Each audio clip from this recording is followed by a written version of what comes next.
હતી કે પ્રભુ કૃપા કરજો, આજે પહેલી વાર મારા પિતાને આપના દર્શનની ઈચ્છા થઈ છે. આવ્યો ક્રોધ હિરણ્યકશિપુને ઉઠાવી ગદા અને લઈને જ્યાં થાંભલાને મારવા જાય, અંદરથી ગુર્રાટીઓના શોર આવવા લાગ્યા, દુંદુભીઓના નાદ વાજવા લાગ્યા. દેવતાઓ આવી ગયા છે આકાશમાં, પર્વતોના શિખરો તૂટવા લાગ્યા, નદીના વહેણો બદલાયા, પવનો ફૂંકાવા લાગ્યા, માનો પ્રલય આવવાનો હોય. અને ગુર્રાટીઓના શોર કરતા થાંભલાને ફાડી બોલો નરસિંહ ભગવાન કી જય. કેશવાળીઓ ઉડી રહી છે, ગુર્રાટીઓના સ્વર ભરી રહ્યા છે. જોતા જ હિરણ્યકશિપુને આવ્યો ક્રોધ, ગદા લઈને જ્યાં પ્રહાર કરવા જાય, ગોદમાં લઈ લીધા ભગવાન.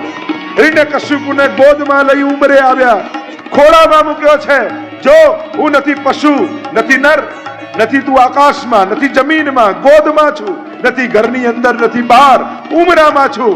મારા નખ જો, નથી અસ્ત્ર, નથી શસ્ત્ર, નથી દિવસ, નથી રાત, સંધ્યાકાળ છે. 12 મહિનામાં એકે મહિનો નહીં, અધિક માસ ચાલે છે. અને નખને ઘુસાવ્યા પેટમાં, ચીરી દીધો. પ્રહલાદ પાસે આવ્યા, દેવતાઓને કહેવા લાગ્યા, પ્રહલાદ, આ અવતાર તારા માટે થયો છે, તું જા અને પ્રભુને શાંત કર. અને નાનકડો પ્રહલાદ નિર્ભય બની પ્રભુની નિકટ આવીને બે હાથ જોડીને ઉભો છે. આંખમાંથી દડ દડ દડ દડ અશ્રુપાત થઈ રહ્યા છે. પ્રભુ શાંત થાઓ, શાંત થાઓ. અને કહેવાય છે કે એ સમયે ભગવાને ગોદમાં લીધો પ્રહલાદને અને ખોળામાં બેસાડી દીધો. અને ગાય પોતાના વાછરડાને ચાટે ને જીભથી, નરહરિ ભગવાન પોતાની જીવવાથી પ્રહલાદને ચાટતા ચાટતા વહાલ કરવા લાગ્યા. પ્રભુનું હૃદય ભરાઈ આવ્યું. ત્યારે પ્રહલાદ, આટલી વિપત્તિઓ આવી છતાંય તે મને એકે વાર ન બોલાવ્યો. મને કહ્યું તો હોત. પ્રહલાદ કહે, સવઈ વણી કહ. ભક્તિ કરીને માંગે ને એ ભક્ત નહીં, એ તો વેપારી કહેવાય. પ્રભુ, પ્રહલાદ તું કંઈક માંગ, હું ઈચ્છું છું કે કંઈક તને આપું. પ્રભુ કહે, પ્રહલાદ કહે કે પ્રભુ આપવા જ ઈચ્છતા હો તો એટલું જ માંગુ છું કે એવી સમજ આપો કે આજ પછી ક્યારે માંગવાની ઈચ્છા જ ન થાય. પ્રહલાદને ભગવાન કહેવા લાગ્યા, પણ હું તને આપવા માંગુ છું, તારા માટે નહીં, ભક્તને આપી મને ભગવત્તાનો આનંદ મળે છે એટલા માટે. માંગ કઈ. અને પ્રભુએ આગ્રહ કર્યો ત્યારે પ્રહલાદ કહે છે કે એટલી જ કૃપા કરો કે મારા પિતાની અધોગતિ ન થાય એવી કૃપા કરો. અરે પ્રહલાદ, તારા જેવું બાળક કોઈના ઘરમાં થાય ને એની તો 21 પેઢીઓ તરી જતી હોય છે. 7 માતા પક્ષની, 7 પિતા પક્ષની ને 7 સસુર પક્ષની. સુંદર સ્તુતિ કરી છે કે પ્રભુ આપ કોઈ સાધનોથી પ્રસન્ન નથી થતા, આપ તો કેવલ પ્રેમથી પ્રસન્ન થાઓ છો. પ્રીતમ પ્રીત હિતે પૈયે યદ્યપિ રૂપ ગુણ શીલ સુગડતા ઇન બાતન ન રીઝઈ. આગળ ત્રિપુર દહનની કથા, માનવ ધર્મ, વર્ણ ધર્મ, સ્ત્રી ધર્મના ઉપદેશ આપ્યા. સપ્તમ સ્કંદને વિરામ આપીએ. બોલો ગોવર્ધન નાથ કી જય. અષ્ટમ સ્કંદ મનવંતર લીલા. મનુ, મનુપુત્રો, ઇન્દ્ર, દેવ, સપ્તર્ષિ ને ભગવદ અવતાર, આ 6 વસ્તુ મનવંતરમાં થાય. આખી કાલ ગણના હિન્દુ ધર્મની આપવામાં આવી છે. ત્રિકૂટ પર્વત નીચે વન છે, ગજેન્દ્ર નામનો હાથી રહે છે, મોટો પરિવાર છે, બધું જ સુખ છે. પણ સબ દિન હોત ન એક સમાન. દિવસો ક્યાં એક સરખા હોય છે, સંકટો ક્યાં કહીને આવતા હોય છે. જીવન સીધી રેખા જેવું નથી હોતું, એ તો ક્યાંથી ક્યારે ફૂટે કોને ખબર. વૃક્ષમાં જેમ ડાળો ક્યારે ક્યાંથી આડી અવળી જાય, જીવન પણ આવું જ ચાલતું હોય. રસ્તાની જેમ વધે છે આગળ, ક્યારે વળાંક આવી જાય કોને ખબર. જીવન આવું જ ચાલતું. આપણે લાગે બધું બરાબર ચાલે છે, પણ બીજા દિવસે શું થવાનું કોને ખબર છે. સરોવરમાં સ્નાન કરવા ગયા, પ્રસિદ્ધ કથા છે. મગરે પગ પકડ્યો, ખેંચવા લાગ્યો, ડૂબવા લાગ્યા ગજેન્દ્ર. સ્વજનો ભાગી ગયા. અને અંતિમ ઘડીમાં લોકો રડે, જોડે થોડી આવી શકે. અફસોસ કરે, બાળવા સ્મશાન સુધી લઈ જાય, પણ ચાહનારની ચિતા પર કોઈ ચડતું નથી. ચડવું તો એક તરફ એની રાખને કોઈ અડતું નહીં. એ જ સ્વજનો કહે જલ્દી કાઢો, જલ્દી કાઢો, જલ્દી કાઢો. સ્વજનો ભાગ્યા. છેલ્લે કમળનું ફૂલ લીધું. હે હરી પુકાર કર્યો. હ બોલ્યા હતા તો ગરુડ પર ભગવાન, હરી બોલ્યા હતા તો આવીને ગ્રહનો ઉદ્ધાર કર્યો. સુંદર સ્તુતિ ગજેન્દ્રએ કરી છે. વંદન કરીએ. આગળ સમુદ્ર મંથનની કથા આવી. ચાક્ષુષ મન્વંતરમાં ભગવાને કહ્યું, દેવોને અસુરોને સમજાવ્યા, સમુદ્ર મંથન કરીને અમૃત કાઢો. સમુદ્ર મંથન શરૂ થયું. મંદરાચલને પર્વત બનાવ્યો, વાસુકી નાગને દોરડું બનાવ્યું. મંથન કરવા જાય ને પર્વત તો ડૂબવા લાગ્યો. બોલો કચ્છપ ભગવાન કી જય. આધાર મળ્યો ને મંથન શરૂ થયું. કાલકૂટ વિષ નીકળ્યું. મહાદેવજી પી ગયા. કામધેનુ ઋષિઓ લઈ ગયા. ઉચ્ચૈશ્રવા ઘોડો બલિરાજા લઈ ગયા. અનેક અનેક વસ્તુઓ નીકળી અને જુદા જુદા લોકોને જુદી જુદી પ્રાપ્તિ થઈ. લક્ષ્મીજી પ્રગટ થયા. બોલો લક્ષ્મી નારાયણ ભગવાન કી જય. અમૃતનો કળશ લઈ બોલો ધનવંતરી ભગવાન કી જય. સુંદરીનું રૂપ લીધું પરમાત્માએ અને આ સુંદરીનું રૂપ લીધું. બધા જ મોહિત થઈ ગયા અસુરો અને જ્યાં પાસે આવ્યા અને સુંદરી રૂપે પરમાત્મા કહેવા લાગ્યા, અરે આ જે ઉપર ઉપરનું ઝોળ છે ને એ મને દેવોને પીવડાવી દઉં, નીચે રગડો રહેશે ને તમને પીવડાવીશ. મોહિની રૂપમાં એવા મોહાયા. બોલો મોહિની ભગવાન કી જય. જ્યાં દેવોને અમૃત પીવડાવવા લાગ્યા, રાહુને થયું કંઈક ગડબડ છે. સૂરજ ને ચંદ્રની વચ્ચે આવીને બેસી ગયો. શિરચ્છેદ કર્યો, અમૃત પી લીધું તો રાહુ અને કેતુ બન્યા. દેવાસુર સંગ્રામ થયો. સંજીવની વિદ્યાથી અસુરોને જીવિત કર્યા. ફરી ચડાઈ કરીને દેવો પર્વતોની ગુફામાં જઈને સંતાયા. કશ્યપ અને અદિતિ પયોવ્રત વિધિ કરી છે અને ભાદરવા મહિનામાં બોલો વામન ભગવાન કી જય. ગયા છે ભૃગુકચ્છ ભરૂચમાં બલિરાજાનો યજ્ઞ ચાલી રહ્યો છે. બલિરાજાને ત્યાં આવતાની સાથે માનો સૂર્ય નારાયણ બાલકના રૂપમાં આવ્યા હોય એવું તેજ આપોઆપ બધા ઉભા થઈ ગયા. ઉભા થઈ ગયા. બોલ્યા, આપનું સ્વાગત છે મહાત્મન, આપને શું પ્રિય થાય હું કરું. 3 ડગલા ભૂમિયા. અરે છો નાના અને વાતે નાની કરો છો. આપ કહો તો આટલા ગામ લખી આપું, આટલી ગાયો, આટલી પત્નીઓ આપો. અરે આપવું હોય તો હું માંગુ એ આપ, નહીં તો આ ચાલ્યો. સંકલ્પ કર્યો બલિરાજાએ. શુક્રાચાર્ય રોકે છે. અરે આ તો તારું બધું લઈ જશે, આ તો ભગવાન છે. અરે ભગવાન જેની પાસે બધા માંગતા હોય એ મારા આંગણે માંગવા આવે તો મારા જેવું ભાગ્યશાળી બીજું કોણ. સંકલ્પ કર્યો અને વામન માંથી વિરાટ પરમાત્મા થઈ ગયા. 2 ડગલામાં બધું માપ્યું. બાંધ્યા બલિરાજાને અને કહ્યું, બતાવો ત્રીજું ડગલું ક્યાં મૂકું. વચન તો 3 ડગલાનું હતું. મસ્તક ઝુકાવ્યું અને બલિરાજાએ કહ્યું, મારા મસ્તક ઉપર આપના ચરણ પધરાવો. સર્વ અને સ્વ, આમ સર્વસ્વનું સમર્પણ બલિરાજાએ કર્યું. સુતલ લોકનું રાજ્ય મળ્યું. આગળ મત્સ્ય અવતારની કથા આવી. સત્યવ્રત રાજા કૃતમાલા નદીના કિનારે ઉભા, હાથમાં માછલું આવ્યું. કુંડામાં નાખ્યું તો કુંડા જેટલું થઈ ગયું. સરોવરમાં નાખ્યું તો સરોવર જેટલું થયું. દરિયામાં નાખ્યું તો દરિયા જેટલું થયું. પૂછ્યું, આપ કોણ છો? બોલો મત્સ્ય ભગવાન કી જય.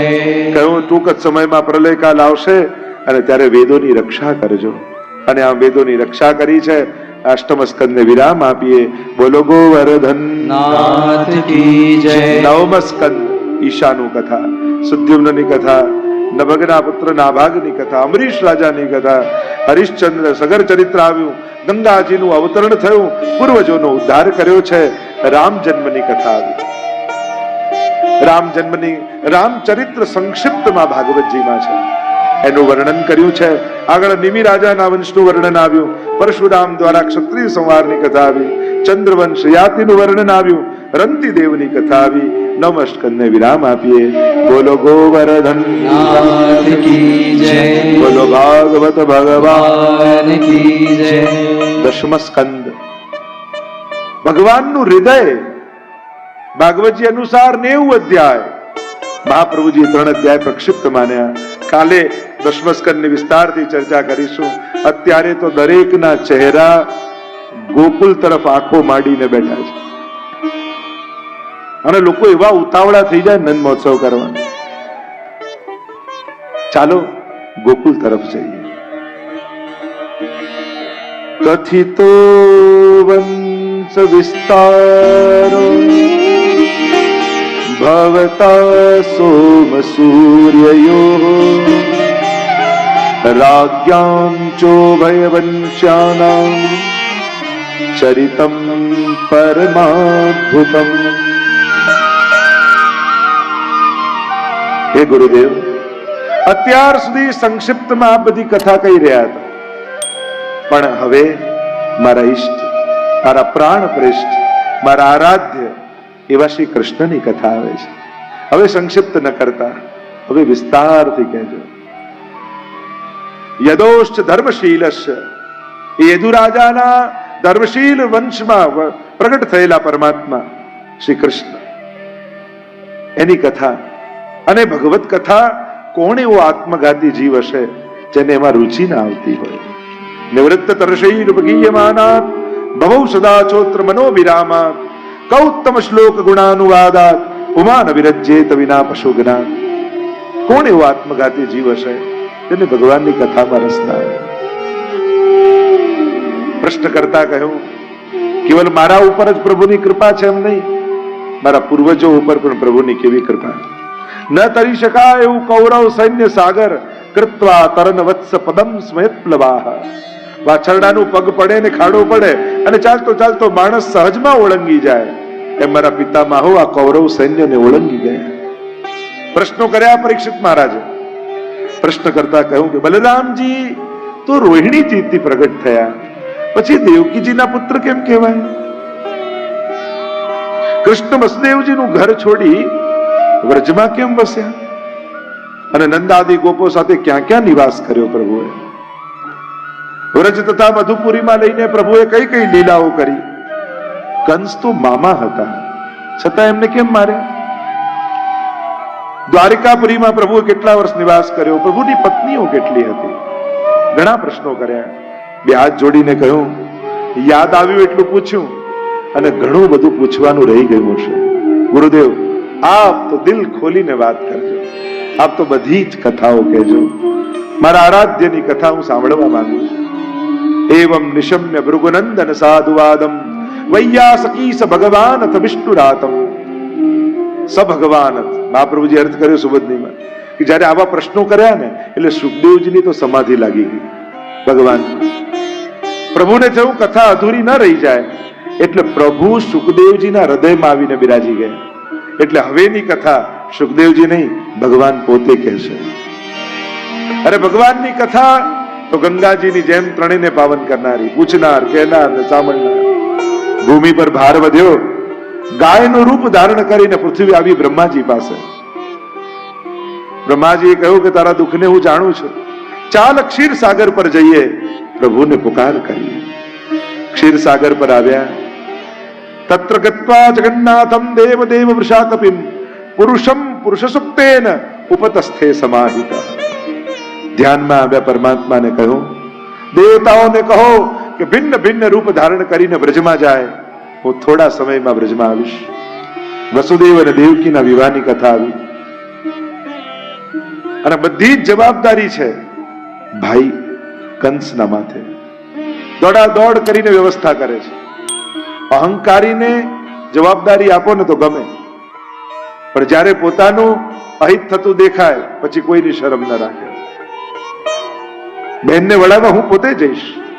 જ્યાં રથની લગામ પકડી અને આકાશવાણી થઈ, મૂર્ખ, તું જેને વળાવવા જાય છે ને એનો જ 8મો ગર્ભ તારો કાળ થશે. આંખો લાલ થઈ ગઈ, ચહેરાનો રંગ બદલાયો. ખડગ ખેંચ્યું કંસે, કેસથી પકડ્યા દેવકીજીને અને જ્યાં મારવા જાય વસુદેવજી હાથ પકડ્યો. અરે નાની બેનને મારીશ? નાની બેન તો દીકરી સમાન કહેવાય. તારી યશ, કીર્તિ, ધન, વૈભવ બધું સમાપ્ત થઈ જશે. તને 8મા ગર્ભનો ભય છે ને, હું તને વચન આપું છું, જેટલા બાળક થશે એટલા તને આપી દઈશ. વચને બંધાયા. 6 બાળક થયા. અરે મારો શત્રુ તો 8મો છે ને.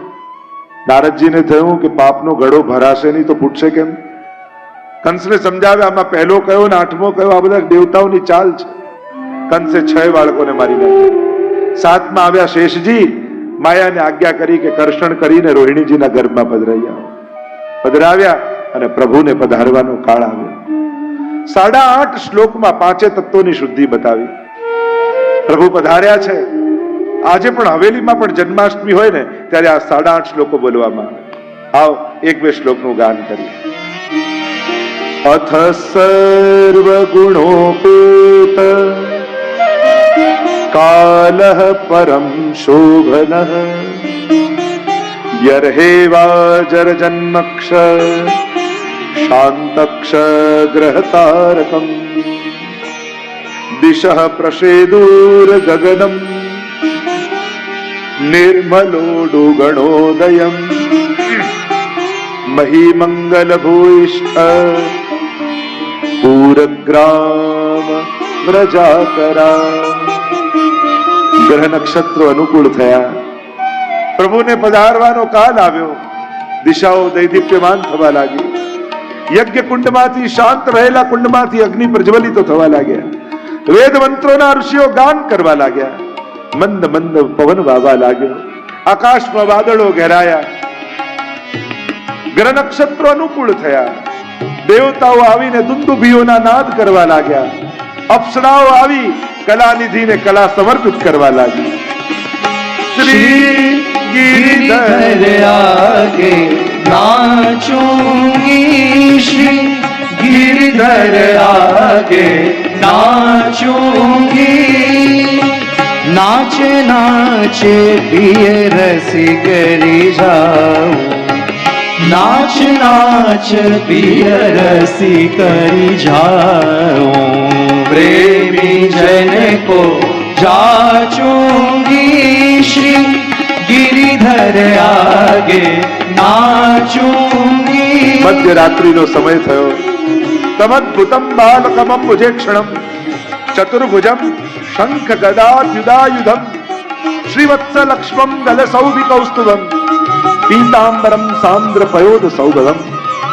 ચતુર્ભુજ રૂપે નારાયણ કારાગૃહમાં પ્રગટ થયા. આખા એ કારાગૃહમાં તેજ વ્યાપી ગયું. પીતાંબરધારી છે, કૌસ્તુભ મણી છે. પૂર્વ જન્મને યાદ અપાવ્યું. મારા જેવું બીજું કોઈ નથી એટલે હું આવ્યો છું. વસુદેવજીને આજ્ઞા કરી, મને પધરાવીને લઈ જાઓ ગોકુળમાં. ત્યાં માયાનો જન્મ થયો છે ને અહીંયા પધરાવી લાવો. વાંસના ટોપલામાં રેશમી વસ્ત્ર બિછાવી પ્રભુને પધરાવ્યા. અને જ્યાં માથે લીધા બધી બેડીઓ ખુલી ગઈ. દ્વારપાલ સુઈ ગયા. રસ્તાઓ મળી ગયા. ઠાકોરજી જેના માથે બિરાજે ને એને તો બધેથી રસ્તા મળી જાય. વસુદેવજી જાણે એક વૈષ્ણવ માથે ઝાંપીજી લઈને વ્રજયાત્રા કરવા નીકળ્યા હોય એમ ચાલ્યા છે. વચમાં યમુનાજી આવ્યા, ઉભરાઈ રહ્યા છે. ચરણ સ્પર્શ કરવાની ઈચ્છા છે. પ્રભુએ ચરણ પધરાવ્યા. ચરણ પંકજ રેણુ શ્રી યમને જોડે ચરણોના સ્પર્શ કર્યા છે. સ્મુરદ અમંદ રેણુ ઉત્કટામ. જલ કરતા પણ જ્યાં રજ અધિક છે. આવ્યા ગોકુળમાં. માયાનો જન્મ થયો છે. લાલનને પધરાવ્યા. માયાને લઈને આવ્યા. કારાગૃહ બંધ થયું. અવાજ થયો માયાનો. દ્વારપાલોએ દોડતા જઈને સમાચાર આપ્યા, મહારાજ દીકરીનો જન્મ થયો છે. દોડતો દોડતો કંસ આવ્યો. પગથી લઈને પછાડવા જાય. આકાશમાં ગયા. અષ્ટભુજાડી માયા થયા. મૂર્ખ, તને મારનારો તો ક્યારનો બીજે પહોંચી ગયો છે. અને અહીંયા ગોકુલમાં પ્રભાત થવાની તૈયારી છે. આખી રાત મંગલ સ્વપ્નો નંદ બાબાને આવ્યા છે. મંગલ સૂચનો ને સંકેતો મળે છે. સુઈ જાય ને રાતના સુઈ ગયા અને દેખાય સ્વપ્નમાં એક નાનકડું બાળક, ગુંગરાળા કેસ ને મોટા મોટા નેત્રો, હાથમાં માખણનો લોંદો લઈ નંદાલયના આંગણામાં છમછમ છમછમ છમછમ દોડી રહ્યું છે. આંખ ખુલી જાય કે આ કોણ છે? જોઈએ તો રાતનું અંધારું. પાછા સુઈ જાય. સુઈ જાય ને પાછું સ્વપ્નમાં દેખાય મોટી મોટી નંદ બાબાની ગાયોને લઈ ખભા ઉપર કાળી કામડી, હાથમાં લકુટી લઈ અને હટક હટક ચલાવતા કોઈ નંદાલય તરફ ગાયોને લઈને આવી રહ્યું. પાછી આંખ ખુલે ને થાય કે આ નાનકડું આવું સુંદર બાળક કોણ છે? પાછી આંખ લાગે ને દેખાય કે ગોપીઓની મધ્યમાં કોઈ સુંદર બાળક છમછમ છમછમ કરીને નાચી રહ્યું છે. ફરી આંખ ખુલે ને જોઈએ તો રાતનું અંધારું. આખી રાત મંગલ સ્વપ્નો દેખાયા છે. બ્રહ્મ મુહૂર્તમાં ઉઠી ગાયોની સેવા કરવા માટે નંદ બાબા પહોંચી ગયા છે. નંદ બાબાના બહેન સુનંદાજી ભાભીને ત્યાં બાળક થવાનું છે એટલે રહેવા આવ્યા છે. અને જ્યાં સુતિકા સદન પાસેથી નીકળ્યા અને પ્રભુના રડવાનો અવાજ સંભળાયો, દોડતા દોડતા સુનંદાજી સુતિકા સદનની અંદર ગયા અને જુએ તો યશોદાજી ગાઢ નિંદ્રામાં સૂતા છે અને એમની બાજુમાં નીલમણિ અલૌકિક બાળક કિલકારીઓ કરી રહી છે. अरे यशोदा जाग, देख तेरे वहां प्रभु पधारे हैं, धन्य यशोदा भाग्य तिहारे, जिन ऐसो सुत जायो. તે બાળકને નહીં, તે તો પરમાત્માને જન્મ આપ્યો છે. અને યશોદાજી તો જાગ્યા અને લાલનને છાતીએ ચાપી લીધા. અરે મારે ત્યાં પ્રભુ પધાર્યા છે. સુનંદાજીના તો હૃદયમાં અરખ માતો નથી, કોને જઈને વધાઈ આપું? દોડતા દોડતા રસોડામાં ગયા, મિશ્રીનો ડબ્બો ખોલ્યો, બંને મુઠ્ઠીમાં મિશ્રી ભરી લીધી. બાબા બધાઈ હે, બધાઈ હે, બધાઈ હે કરતા કરતા નંદ બાબા પાસે જાય. નંદ બાબા કહે પણ કહા ભયો? અને નંદ બાબાને કહેવા લાગ્યા, હેરી હે નંદરાય કે આનંદ ભયો.